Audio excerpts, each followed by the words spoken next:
Кыргызча ат койгула, арабча ат койбогула. Кыпкыргызча ат койгула.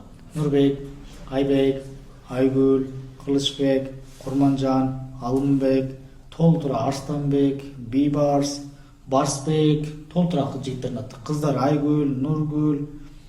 Кыскасы сонун Канекей кыргызча ат койгула бир туугандар. Улуттук баалуулукту сакташ керек бир туугандар. Сүннөт ат деген нерсе жок бир туугандар. Сүннөт ат дегенди түшүндүрүп алышкан го. Андай түшүнүктүн өзү жок бир туугандар. Ал сүннөт ат каяктан чыккан? Сен атың мисалы үчүн күндүн кулу, күчүктүн кулу, мышыктын кулу болсо, ошондо өзгөртүп коесуң. Татмакай Айбек, Нурбек, Балтабай деген аттар болсо да, мисалы үчүн Кылыч деген аттар болсо, буну мондай кылып коюштун кажети жок бир туугандар. Бизди башка мусулмандар атыбызды укканда эле булар кыргыздар деп түшүнсүн. Ал бизди укканда кыргыз деп түшүнбөйт да булар. Баланын ата-энедеги акысы жакшы ат коюу экен. Ошол жакшы ат кой десе мен диний жактамын деп азыр статистиканы кырмай калсак, жалаң эле Умар менен Усман, Али Нур бир нерсе болуп кеткен. Биз фанаттык кылып жалаң арабча коюп аткан аттарды арабтар өздөрү да койбойт азыр. Мен мына жашап келип айтып атам силерге. Жалаң өздөрүнүн нукура улуттук баалуулуктагы аттарды коет. Гүлдөрдүн аттарын коет кыздарына.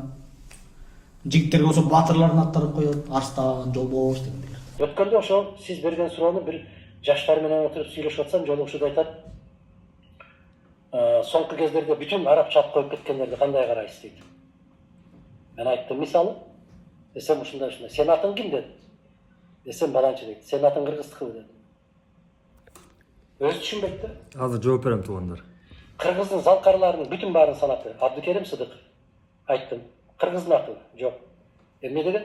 Абды арабча кул, Керим Аллахтын 99 сыпатынын бири. Баарына берүүчү деген. Керим сыпат. Бул деген кыргызчага которсо Кудай кул болуп калат экен. Бирок Кудай деген сөз да кыргыздык эмес. Бул фарстын сөзү. Кудо деген. Куда. Экинчиси Абдыкерим Сыдыков да ошол. Сыдык атасынын аты экен. Кыргыздын атыбы жок. Сыдык деген бул ишенимдүү. Сыдык арабча. Сен окуп отурган китеп кыргызча, арабча. Сен изилдеп аткан адабият кыргызча жок. Адап арабча, жүрүш туруш. Десем, көбү билбегенден ушинтип айтат да. Көздөрү алаңдап, жанында бир ончакты кишилер отурат эле. Анда кыргыздын аттары барбы дейт. Бар деди. Тезекбай, Кебекбай, Ташбай, Жолоочу, Жамгырчы, Маймыл, Итибай, Кара күчүк, Сары күчүк. Ушулар кыргыздын аттары. Башка кандай ат бар? Ана кечирип кой, дал келип калды да ошого. А сен эмне бир немистин атын алып жүрөсүң дедим. Сыймыктанасыңбы дедим. Аты Эрнст экен да. Эрнст ким билесиңби десем жок дейт. Эрнст Тельман дедим. А сен эмне уялбайсың, немистин атын алып жүрөм деп. Ошол сыяктуу бул айтып аткан сөзүм азыр мага айтып атат эмне кылбы, ага эски баш прокурор Айда Салянова күбө. Ошо киши чакырган экен жолугушуу деп, бирөөсүнөн сурасам ошол күлүп жибердим да Эрнст дегенде.